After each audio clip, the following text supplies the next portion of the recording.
Halo, salam jumpa kembali di channel saya kali ini. Bagi pencinta musik lama holot di tahun 1980-an, nama Eva Cotton pasti melekat dalam ingatan. Suaranya melengking, sangat tinggi, menyanyikan lagu-lagu lama holot yang ditulis oleh penyanyi Wens Kopongliat. Apa kabarnya dia saat ini? Berikut ini sebuah perbincangan singkat dengan anak pertama dari 4 bersaudara ini.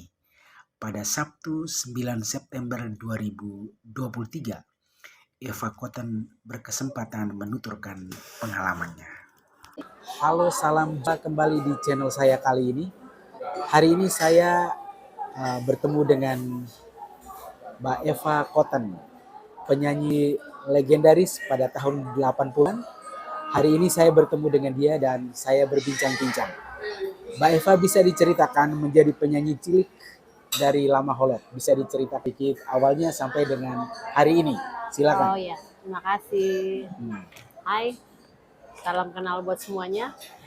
Awal saya dulu menyanyi dari SD kelas 5. Kenal dengan Om Wens. Dari waktu saya nginap di rumah tante, saya menyanyi. Om Wens mendengar, terus tiba-tiba dia suruh saya nyanyi. Ya, sampai dari SD itu sampai SMA kelas 2, saya menyanyi dengan dia. Gitu. Mengeluarkan album kira-kira sudah sekitar lebih dari 5 kaset. Puluhan lagu. Ya, 5 kaset. Dari sekian lagu itu, mungkin lagu apa yang paling dikenang atau paling diingat oleh Mbak Eva? Yang barangkali lagu itu mempunyai isi pesannya yang menarik atau bagaimana gitu? Kalau semua lagu pasti saya suka. Tapi lagu yang paling saya suka tuh Ina Saren dengan Ari Aketani dan Ina Sayang Ana Sayang. Ya, saya nyanyi duet dengan Mami Vero Ratu Makin. Oke. Nah, berarti potensi menyanyinya ini sejak kecil saya tahu bahwa suara Mbak Eva ini bagus begitu ya? Ya. Orang-orang mungkin menilainya begitu. Makanya saya dipakai terus sama Om Wens. Oke, baik. Nah, pengalaman perkenalan dengan Om Wens pada waktu itu. Lalu ceritanya bagaimana? Latihan di rumah, kemudian fixnya di studio atau bagaimana? Ya, kami latihan. Awal-awalnya dia bilang, mau nggak ikut nyanyi dengan saya? Dia bilang, mau aja. Nyanyi apa? Saya bilang gitu. Nyanyi lagu Timur. Terus saya bilang, lagu Timur, saya nggak ngerti lagu Timur, saya bilang gitu. Nanti kan ada teksnya, nanti saya teks, belajar gitu. Ya udah, oke. Akhirnya Om Wens kasih saya teks, terus belajar pakai gitar. Kadang kalau tidak sempat Om Wens datang berkunjung ke rumah saya untuk latihan, dia berikan musik lewat kaset, pita kaset. Dia rekam musik sambil nyanyi, jadi dia kasih ke rumah, saya latihan sendiri di rumah. Setelah udah fix, baru kami rekaman di studio. Oke. Ceritanya Om Wens ini datang izin ke orang tua untuk Mbak Eva ini ikut nyanyi sama Wens, begitu ya? Ya, izin dengan orang tua. Izin sama orang tua. Iya. Ini dari kecil-kecil ini sudah cari duit ini ya Mbak Eva ya? Iya. Oke, ya. Oke, lalu selanjutnya setelah beberapa rekaman, kaset ada 5 atau 6 begitu, setelah itu perkembangannya bagaimana? Apakah ada produser lain yang minta Mbak Eva untuk menyanyi atau gimana? Setelah dari Om Wens kita udah sempat vakum ya, udah nggak nyanyi lagi. Ada beberapa orang yang mengajak saya nyanyi juga. Bahkan yang dari Larantuka, dari Lembata juga ada yang ngajak saya nyanyi. Dan saya juga sempat mengeluarkan album dari orang Lembata. Kami punya grup dengan Dami Asan juga, dengan adik bungsu saya Novi. Kami sempat nyanyi juga. Terus setelah itu terakhir saya setelah menikah 2 tahun lalu saya nyanyi dengan Vanus Geama lagu Dodolo ciptaan El Mondo Tobi Da Silva. Oke. Jadi bagaimana rasanya menjadi penyanyi cilik kemudian menjadi dewasa saat ini, gimana rasanya itu? Kalau saya sih senang ya, tapi mereka kan tahunya memang mereka tahu saya nyanyi dari kecil gitu ya sampai sekarang. mereka tuh kayaknya menilai diri saya tuh, wih Eva nih hebat gitu dari kecil nyanyi. Tapi saya sih biasa aja. Biasa aja Iya, gitu ya. biasa saja. Oke, Saya oke. bilang, kadang-kadang ada pertemanan di Facebook.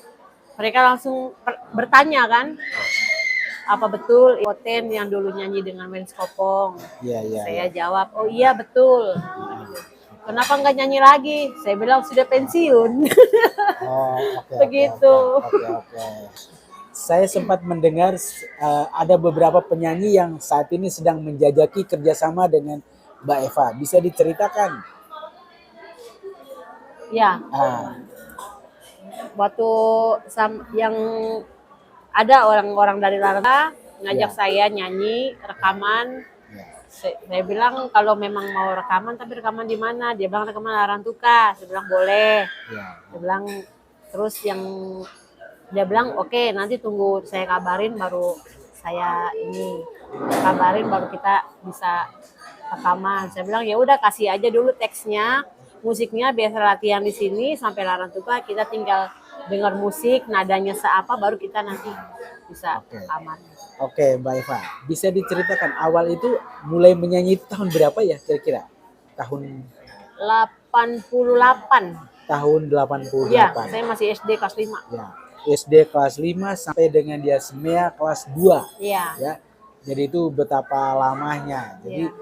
waktu dia masuk SMEA SMEA Bonaventura ya. Bonaventura ya. Bonaventura. Iya. Oke. Nah, setelah menikah pun dia masih menyanyi. Bahkan beberapa waktu lalu dia sempat pulang ke Lama Holot, kemudian sampai ke Adonara dan menyanyi. Bisa Iya. diceritakan sedikit, Mbak Eva? Iya, kebetulan Desember tahun lalu 2022 saya pulang kampung berdua suami. Lalu Mami Vero Ratu Makin lihat status saya. Saya akhirnya dia WA, Eva pulang kampung, iya. Ke Adonara ya, dia bilang gitu. Oh iya Mami, kalau sempat saya akan datang, saya bilang begitu. Dan pokoknya harus, dia bilang gitu. Kebetulan pas bulan Desember itu angin kencang, angin hujan kencang kan. Aduh, sedangkan Mami Vero ini dia mau mengadakan Natal bersama di Paroki Hinga. Terus dia kalau bisa saya datang, saya bisa menyumbangkan lagu. Saya bilang semoga di bulan Januari itu hujan angin sudah reda gitu kan. Ternyata benar. Mungkin memang Tuhan sudah menentukan saya harus injak Adonara. Ya udah saya berdua suami pergi ke Adonara. Kami sampai di pelabuhan Wewerang, kami dijemput dengan Mami Vero dan suaminya. Oke. Kami nginap di rumah dia di OI Adonara. Oke, baik. Mbak Eva, saya sempat mendengar juga sempat mengalami sakit. Iya. Mungkin para penggemar atau mereka yang menyuka lagu-lagumu bisa tahu sedikit pengalaman sakitnya itu kapan, kemudian bagaimana sakitnya, lalu sampai saat ini pulih. Bisa diceritakan sedikit, Mbak Eva? Oh, oke. Jadi saya sempat sakit. Saya sakit diabetes atau gula. Jadi diabetes itu saya lari ke flek paru-paru. Setelah itu saya berobat, ketahuan sakit gula itu sampai 600 lebih. Lalu akhirnya saya dirawat di rumah sakit. Lalu saya batuk sampai 11 bulan. Saya merasakan ini batuk kok lama sekali. Ternyata dari gula saya, flek paru-paru. Jadi setelah di ronsen, saya dirawat di ronsen, saya dikasih tahu dokter kalau kamu ini kena flek paru-paru juga. Itu pengaruh dari penyakit gula. Akhirnya sarankan saya berobat di puskesmas selama 9 bulan. Saya setiap hari minum obat, sehari 4 butir besar-besar sampai 9 bulan, dan berat badan saya turun 15 kilo. Setelah saya berobat, saya ikutin saran dokter, saya pantang, segalanya pokoknya demi kesembuhan. Akhirnya sampai sekarang saya bisa sehat kembali. Oke. Begitu. Oke, Mbak Eva bisa diterangkan kepada penonton kita menikah dengan orang mana, kemudian anaknya berapa, begitu bisa disampaikan. Oke. Saya menikah pada tahun 1999. Nama suami saya Yosef Miten Larantukan, orang Waibalun. Saya punya anak 3. Pertama laki-laki Nicholas Marlin Reynara Larantukan, kedua Hendrikus Betran Suban Larantukan, ketiga Maria Yosefin Penny Larantukan. Oke, Gitu. baik. Mbak Eva, potensi menyanyikan ada. Mengapa tidak membuat laman YouTube untuk bisa menyanyi isi setiap hari begitu? Pengen sih ya buat YouTube, cuman agak gaptek sedikit saya sih. Oke. Heeh. Iya. Nantilah. Oke, baik. Yang terakhir, mungkin apa yang menjadi harapan Mbak Eva ketika ya, saat ini sedang bekerja, tetapi nyanyi itu apa kira-kira? Ya saya sih sebenarnya kalau menyanyi ingin terus gitu ya, mengembangkan saya punya bakat sampai tua.